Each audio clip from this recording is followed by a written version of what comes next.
Assalamu alaikum wa rahmatullah. Aujourd'hui, on commence le chapitre lié au règlement avec la 13e séance où on verra tout ce qui concerne la lettre de change, le billet à ordre, l'encaissement des effets à l'échéance, l'endossement des effets et enfin l'escompte des effets.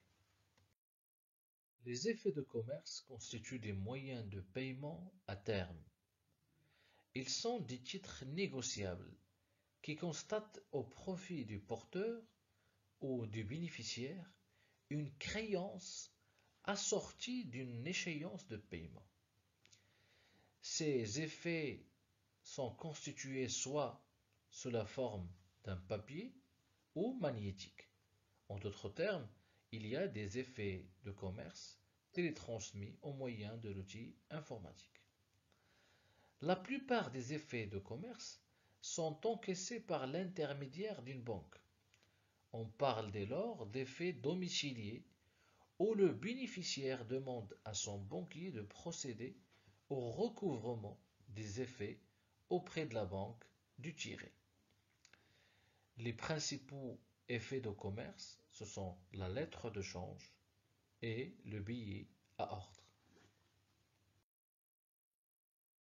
Avant de passer à la définition de la lettre de change et du billet à ordre comme des effets de commerce, je pense qu'il est fondamental de faire la distinction d'abord entre un chèque et un effet de commerce.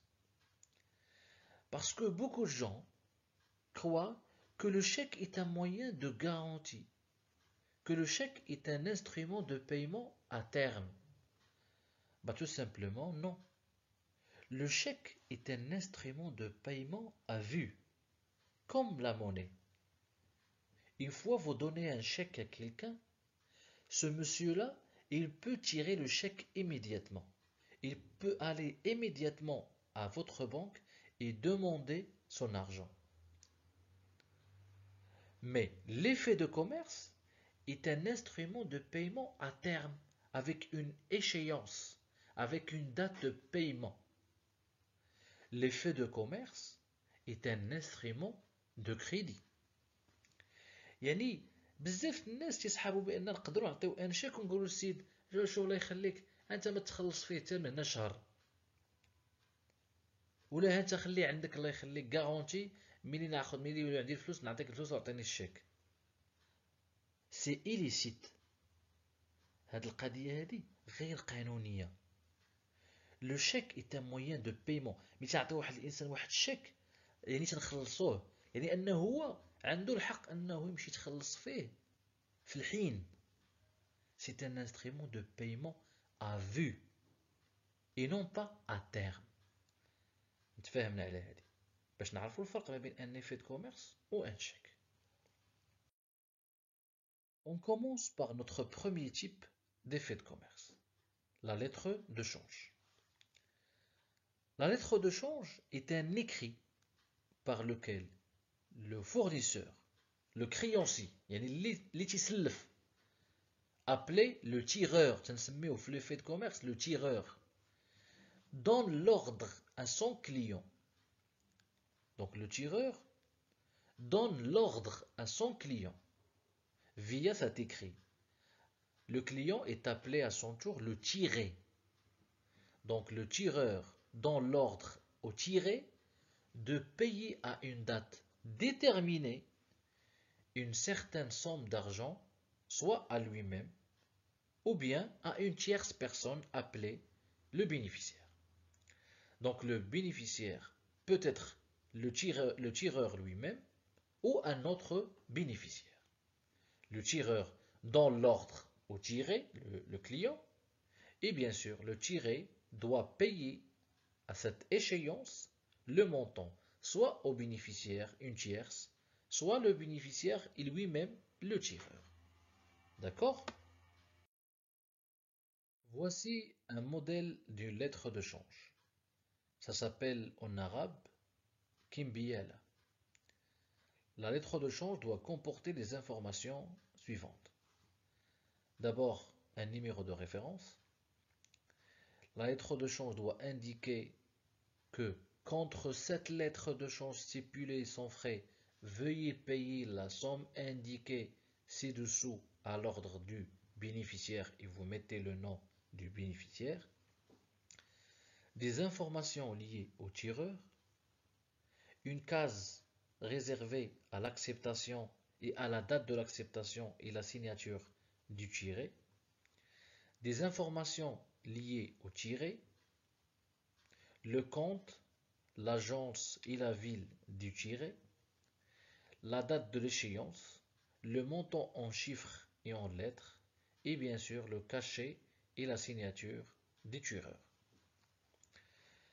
La lettre de change doit obligatoirement comporter les éléments suivants: la date et le lieu de création de la lettre de change, l'ordre de payer une somme déterminée, le nom du tiré qui doit payer à son acceptation, le lieu de paiement, ça veut dire la domiciliation, la date à laquelle le paiement doit être effectué, le nom du bénéficiaire et la signature du tireur.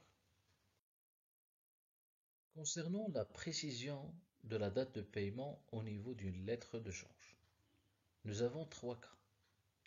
Soit la lettre de change est payée à vue, ça veut dire il est payable une fois il est présenté, bien sûr avec une durée de validité ou un délai de validité d'une année.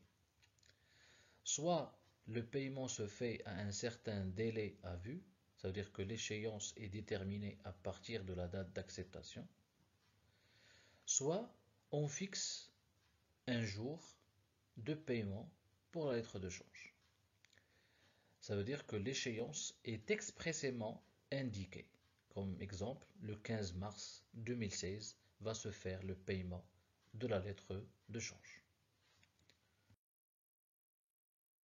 Concernant le billet à ordre, le billet à ordre est un écrit par lequel une personne, le souscripteur, s'engage à payer à une autre personne, le bénéficiaire, une somme d'argent à une date déterminée. Donc, dans ce cas, c'est le client qui crée le billet à ordre. C'est le souscripteur qui s'engage à payer à l'échéance un montant au bénéficiaire qui est généralement le fournisseur. Les mentions obligatoires au niveau d'un billet à ordre, il y a d'abord la dénomination d'un billet d'ordre, l'engagement de payer une somme déterminée, l'échéance, le lieu de paiement, le nom du bénéficiaire, les dates et lieux de création, et enfin la signature du souscripteur.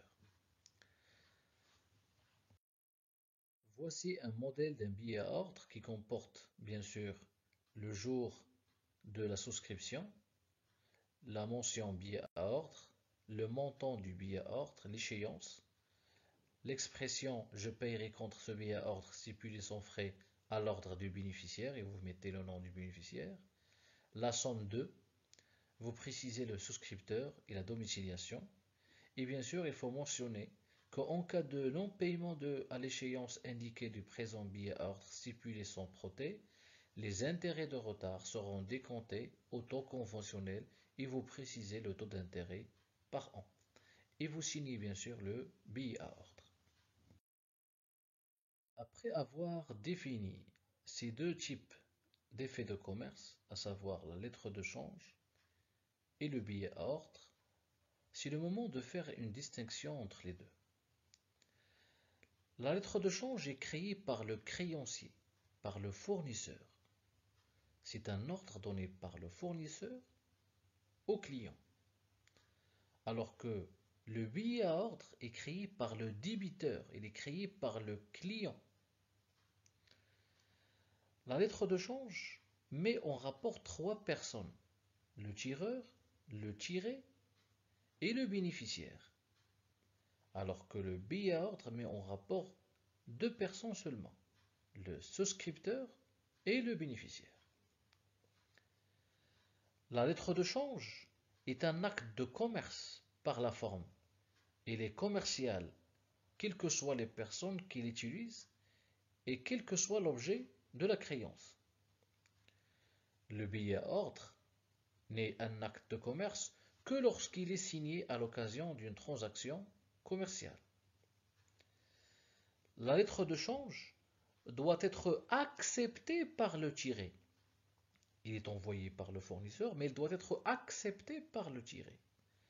Son acceptation est exprimée par le mot accepté et par sa signature au recto. Alors que le billet à ordre ne peut pas être présenté à l'acceptation, puisque c'est le souscripteur lui-même qui le rédige et le signe. D'accord? Pour bien assimiler la comptabilisation dans l'encaissement des effets à l'échéance, je vous propose l'exemple suivant. Le 7/2/2015, la société de fabrication de shampoing Lave-Bien a vendu 12 000 dirhams hors taxe de produits finis contre des effets domiciliés avec une échéance le 6/3/2015 au supermarché Le Grand Bazar. La facture numéro A22. Le 4/3/2015, la société Lave-Bien remet à sa banque pour encaissement les effets tirés sur le Grand Bazar. Le 9/3/2015, la société Lave-Bien reçoit un avis de crédit de sa banque concernant le règlement de l'effet remis à l'encaissement. Bien sûr, la banque va retenir une commission de 7 dirhams hors taxe à un taux de 10%. Donc, pour comptabiliser ces opérations, le 7/2/2015, le jour de l'acceptation de l'effet domicilié, le fournisseur va bien sûr créditer le compte vente de produits finis avec la TVA facturée, donc 12 000 dirhams hors taxe et 2400 de TVA, mais en contrepartie, il va débiter le compte client effet à recevoir. C'est un compte de l'actif circulant. Le 4/3/2015, la société ou le fournisseur va remettre l'effet de commerce à la banque pour l'encaissement. Donc le 4/3/2015, le comptable va annuler le compte client effet à recevoir au crédit et il débite un nouveau compte sur le compte effet à l'encaissement. C'est un compte de la trésorerie actif. Le 9/3/2015, après la réception de l'avis de crédit de la banque, le comptable va créditer encore une fois le compte effet à l'encaissement et comme contrepartie, il va débiter le compte banque et le compte de charge service bancaire de 7 dirhams et bien sûr le compte état TVA récupérable sur les charges qui concernent les services bancaires. En revanche, chez le client, le jour de l'acceptation de l'effet de commerce, il va passer l'écriture comptable suivante. Il débite bien sûr le compte achat de marchandises et le compte état TVA récupérable sur les charges. Et en contrepartie, il crédite le compte fournisseur effet à payer. D'accord? Prenons un autre exemple. Le 15/3/2010, le fournisseur NS adresse à son client Asdin la facture numéro 1. Le montant hors taxe est de 10 000 dirhams avec une remise de 10% et la TVA au taux normal, ça veut dire 20%. Le 23, le fournisseur tire sur son client Asdin une lettre de change numéro ADI au 34. Ça veut dire la date d'échéance au 34. Le 22, le client accepte la lettre de change.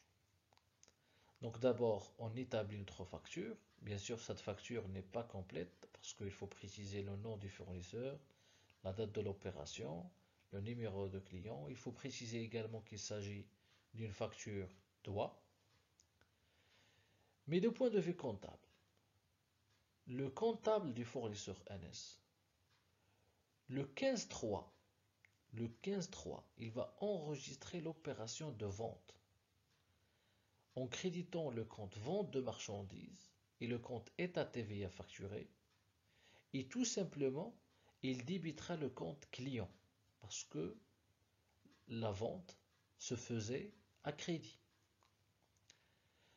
Le 23, le fournisseur ne va passer aucune écriture, tout simplement parce que la lettre de change a été tirée par le fournisseur, mais elle n'est pas encore acceptée par le tireur, par le client. Ce qui fait qu'on n'a rien à comptabiliser et on passe aucune écriture. Mais le jour où le client accepte la lettre de change, il la retourne au fournisseur, là le comptable va débiter le compte client pour l'annuler au crédit et le remplacer au débit par le compte client effet à recevoir. Chez le client Asdin, la même chose. Le jour de la passation de l'opération d'achat, il enregistrera la charge de l'achat de marchandises et l'état TVA récupérable sur les charges. Et bien sûr, il crédite le compte fournisseur parce que l'achat se faisait à crédit.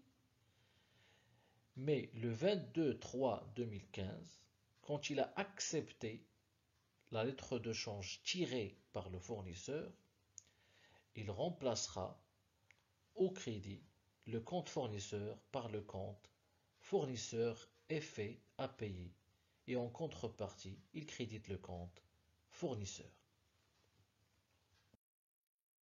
Si vous êtes un bénéficiaire d'un effet de commerce, vous avez le choix entre ces deux solutions. Soit vous attendez la date de l'échéance figurant sur l'effet de commerce pour le remettre à l'encaissement et l'encaisser, soit vous pouvez l'utiliser avant l'échéance, avant la date de paiement convenue. Et dans ce cas, vous avez le choix entre deux possibilités encore. Soit le remettre à l'escompte, soit l'endosser à l'ordre d'un autre bénéficiaire. Concernant l'endossement des effets de commerce, un effet de commerce peut être transmis, ça veut dire que la propriété de l'effet de commerce peut être transmise à un autre bénéficiaire via la méthode d'endossement. Un tireur ou le bénéficiaire de l'effet de commerce peut régler une dette en transférant la propriété d'une lettre de change qu'il détient à l'un de ses créanciers. Dans ce cas, il suffit d'endosser les faits en apposant la signature au verso précédé par la mention « Veuillez payer à l'ordre de la société telle ». يعني أن le propriétaire ديال l'effet de commerce إلا ما قدرش ينتظر la date de paiement ولا l'échéance ديال l'effet de commerce يقدر مثلا يخلص واحد الكريدي ديالو ولا واحد لا ديت ديالو يخلص واحد الكريونسي ديالو هو فيا انه يوندوسي هذاك ليفي دو كوميرس قبل ما توصل ليه ليشيونس. كيفاش تيوقع هذا لوندوسمون؟ تنشدو ليفي دو كوميرس تنقلبوه على الظهر ديالو وتنكتبو veuillez payer à l'ordre de la société ou de monsieur وتنديرو la signature ديالنا. Comme ça, on endosse l'effet de commerce. C'est simple. Prenons l'application suivante. Durant le mois de novembre 2014, la société commerciale Mondécor réalise les opérations suivantes. Donc le 12/11/2014, la société Mondécor vend des marchandises d'une valeur de 6 000 dirhams hors taxe à la société Agadécor, à crédit. Donc dans ce cas-là, le comptable va créditer le compte vente de marchandises d'une valeur de 6 000 dirhams. Il crédite encore le compte État TVA facturé et en contrepartie, il débite le compte client parce que la vente se faisait à crédit. Le 14/11/2014, Mondécor envoie à Agadécor une lettre de change numéro A20 pour acceptation. Dans ce cas-là, nous n'avons rien à enregistrer parce que la lettre de change n'est pas encore acceptée par le tiré. Le 16/11/2014, Agadécor retourne à Mondécor la lettre de change acceptée. Échéance le 15/12/2014. Dans ce cas-là, le comptable de la société Mondécor va annuler le compte client au crédit et le remplacer par le compte client effet à recevoir. Parce qu'on a reçu la lettre de change acceptée. Le 28/11/2014, la société Mondécor endosse la lettre de change reçue à l'ordre de son fournisseur Novali. Dans ce cas-là, le comptable va annuler le compte fournisseur avec la valeur de 7 200 dirhams et en contrepartie, il crédite le compte client effet à recevoir. Pourquoi la valeur de 7 200 dirhams? Parce que c'est la valeur de l'effet de commerce. Concernant les écritures comptables chez le client Agadéco, le comptable va débiter le compte achat de marchandises et le compte état TVA récupérable sur les charges pour constater l'opération d'achat et en contrepartie, il crédite le compte fournisseur parce que l'achat se faisait à crédit. Le 16/11/2014, le jour de la signature de la lettre de change et l'acceptation de la lettre de change, le client va débiter le compte fournisseur pour l'annuler et en contrepartie, il crédite le compte fournisseur effet à payer. Bien sûr, le client Agadéco n'est pas concerné par l'endossement de sa lettre de change. Chez le fournisseur Novali, le comptable va débiter le compte client effet à recevoir et en contrepartie, il va annuler le compte client au crédit. Prenons cette deuxième application où le 15/3/2015, le fournisseur NS a adressé à son client Azdin une facture numéro 1, montant hors taxe de 10 000 dirhams, une remise de 10% et une TVA au taux normal de 20%. Donc une fois la facture est établie et envoyée au client, le fournisseur va créditer le compte vente de marchandises et le compte état TVA facturé et en contrepartie, il débite le compte client. Le 23, le fournisseur tire sur son client Asdin une lettre de change numéro AD1 au 34. Ça veut dire que la date d'échéance est le 34. Donc là, il n'y a rien à enregistrer parce que la lettre de change n'est pas encore acceptée par le client Asdin. Le 22/3, le client Asdin accepte la lettre de change numéro AD1 et dans ce cas, le comptable va passer une écriture comptable où il annule le compte client au crédit et il le remplace au débit par le compte client effet à recevoir. Le 25/3, le fournisseur NS endosse la lettre de change LC numéro AD1 qui concerne le client SD et l'endosse au profit de son fournisseur Fouad pour régler une dette de 15 000 dirhams. Bien sûr, la valeur de la lettre de change est de 10 800 dirhams. Donc, le comptable du fournisseur NS va annuler le compte fournisseur, va annuler la dette du fournisseur de 15 000 dirhams et en contrepartie, il annule l'effet de commerce client effet à recevoir au crédit et le reste, il créditera le compte banque avec le reste à payer. Chez le client Asdin, bien sûr, le jour de la réception de la facture, il débite le compte achat de marchandises et le compte état TVA récupérable sur les charges, et en contrepartie, il crédite le compte fournisseur. Le 22/3/2015, ça veut dire le jour de l'acceptation de la lettre de change envoyée par le client NS, le comptable va débiter le compte fournisseur pour l'annuler et en contrepartie, il crédite le compte fournisseur effet API.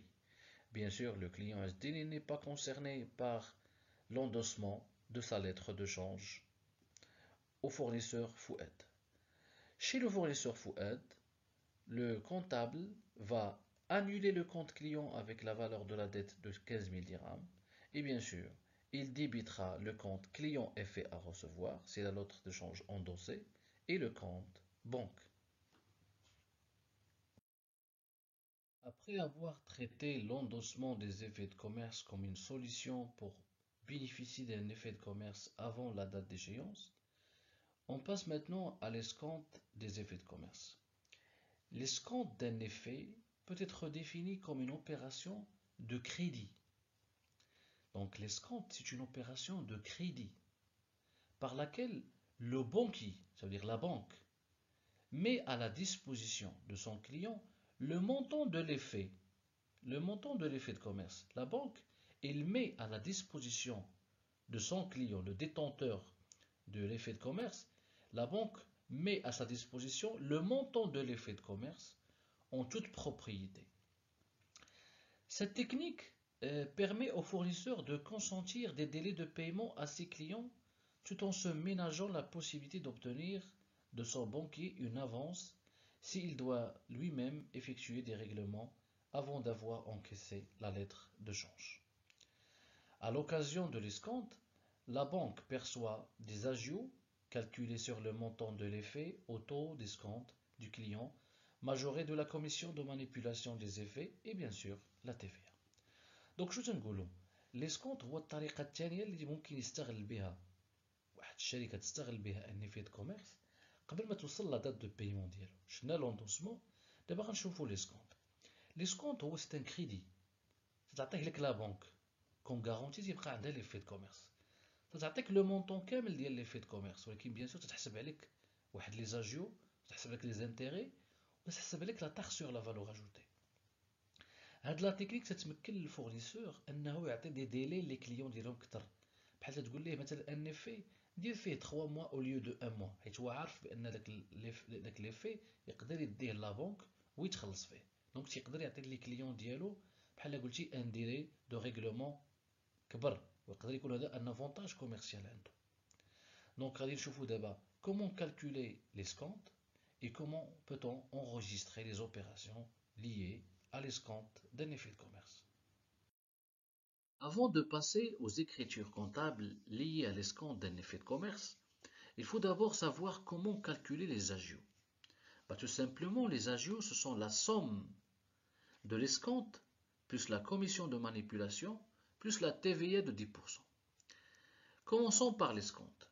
L'escompte qui représente les intérêts de ce crédit, parce que l'escompte d'un effet de commerce est un crédit par définition. Donc, pour calculer la valeur de cet escompte, on aura besoin du montant de l'effet, c'est-à-dire la valeur nominale de l'effet de commerce, la durée à courir et le taux convenu, parce que c'est un taux d'intérêt. Et ce taux d'intérêt, il est fixé par convention entre le banquier et le détenteur de l'effet de commerce. Pour déterminer la durée, le banquier compte le nombre de jours réels depuis l'opération d'escompte jusqu'à la date de l'échéance. Et il ajoute un autre jour de plus qui s'appelle le jour de banque. Et si l'échéance est un samedi, un dimanche ou un jour férié, il ajoute autant de jours. Donc pour calculer l'escompte, on calcule le produit de la valeur nominale fois le nombre de jours à courir fois le taux convenu, divisé par 36 000. 36 000 qui représente les 100 du taux et les 360 jours de l'année comptable. Pour calculer le nombre de jours plus le jour du banque, Donc, le nombre de jours restants à courir va de la date de remise à l'escompte à la date de l'échéance de l'effet. D'accord? Prenons cet exemple.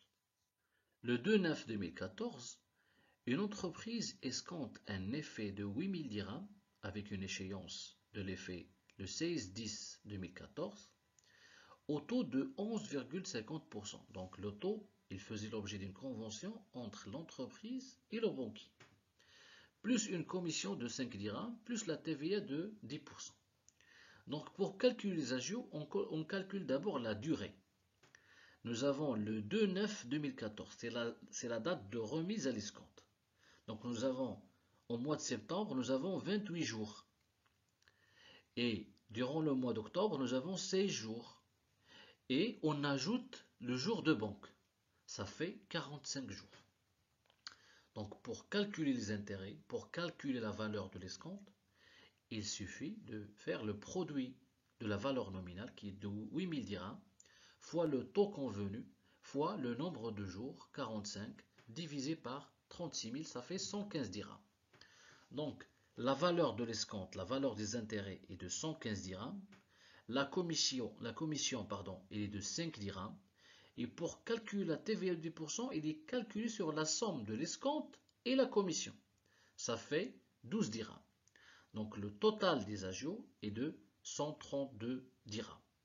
Donc le détenteur de l'escompte va obtenir une somme de 7868 parce qu'on va soustraire les agios de la banque. Prenons l'exemple suivant. Le 15/2/2014, une entreprise vend 32 000 dirhams de produits finis contre des effets de commerce. Mais ces effets de commerce sont subdivisés en deux. Une première moitié avec une date d'échéance ou une date de paiement le 1er mars et une deuxième moitié avec une date d'échéance le 15 avril. Ce qui nous intéresse pour la première opération, c'est qu'on a reçu les effets de commerce, donc on a le droit de passer l'écriture comptable liée à la vente. Donc on crédite le compte vente de marchandises, ou vente de produits finis, le compte état TVA facturé, et en contrepartie, on débite le compte de règlement avec la valeur TTC, la valeur nominale des effets de commerce, 38 400 dirhams, le compte client effet à recevoir. Le 28/2/2014, l'entreprise va remettre à l'encaissement la première moitié des effets échus. Ça veut dire les effets dont l'échéance, la date de paiement est proche. Et dans ce cas, le comptable va annuler le compte client effet à recevoir au crédit, mais avec la moitié de la valeur nominale des effets, 19 200. Et en contrepartie, il débite le compte effet à l'encaissement cette fois. Le 5/3/2014, la banque envoie un avis de crédit à l'entreprise concernant l'encaissement des effets. Ça veut dire que les effets ont été encaissés effectivement. Mais la banque va retenir 7 dirhams hors taxe. Bien sûr, la TVA liée au service bancaire elle est de 10%. Ça veut dire que la TVA récupérable sur charge elle est de 0,7 dirhams. Le comptable va annuler le compte effet à l'encaissement au crédit avec la valeur nominale de 19 200 et en contrepartie, il crédite la charge des services bancaires et il crédite l'état TVA récupérable lié à cette charge bancaire et il débite le compte banque avec la valeur restante. Concernant la dernière opération réalisée le 21/3/2014, ça veut dire avant 25 jours de la date de l'échéance de la deuxième moitié des effets de commerce, l'entreprise va remettre à l'escompte cette deuxième moitié des effets. Et bien sûr, la banque va prélever des intérêts de 15% et il prendra une commission de 5 dirhams. Donc là, il faut calculer les agios. Et pour calculer les agios, il faut calculer l'escompte. Pour calculer l'escompte, on aura besoin de la valeur nominale qui est de 19 200, de la valeur du taux d'intérêt qui est de 15% et du nombre de jours allant de la date de la remise à l'escompte jusqu'à la date de l'échéance. Donc durant le mois de mars, nous avons 10 jours parce que l'opération a été réalisée le 21, donc il reste 10 jours avant la fin du mois de mars. Et durant le mois d'avril, il y a 15 jours. Et il ne faut pas oublier le jour de banque, donc ça fait 26 jours. Donc pour calculer les intérêts ou la valeur de l'escompte, il suffit de calculer le produit de la valeur nominale, le taux d'intérêt et le nombre de jours divisé par 36 000. Ça fait 208 dirhams. Bien sûr, on calcule également la TVA, qui est calculée sur la base de la valeur de l'escompte et la commission. Ça fait 21,30 dirhams. Donc le jour de la remise à l'escompte, le comptable va créditer le compte crédit d'escompte, qui est un compte de la trésorerie passive, avec la valeur nominale de la deuxième moitié des effets. Et en contrepartie, il débite la banque avec la valeur restante des intérêts et des frais. Il débite la charge intérêt bancaire de 208 dirhams, c'est la valeur de l'escompte. Il débite les frais sur effet de commerce. Et il débite le compte état TVA récupérable sur charge.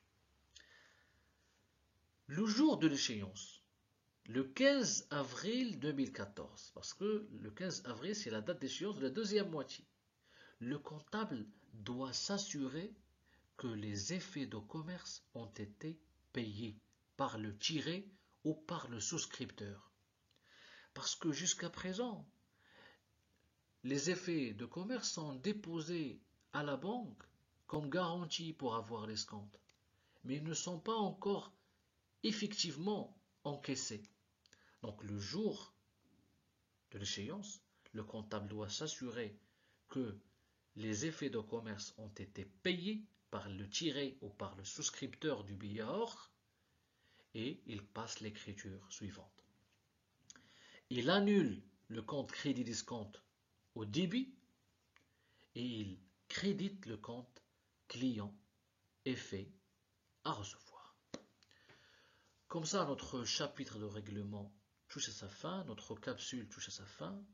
Je vous remercie infiniment pour votre attention et je vous invite à plus de réactivité, soit sur YouTube, soit sur Facebook, soit sur la plateforme Moodle. Et à la prochaine. Merci.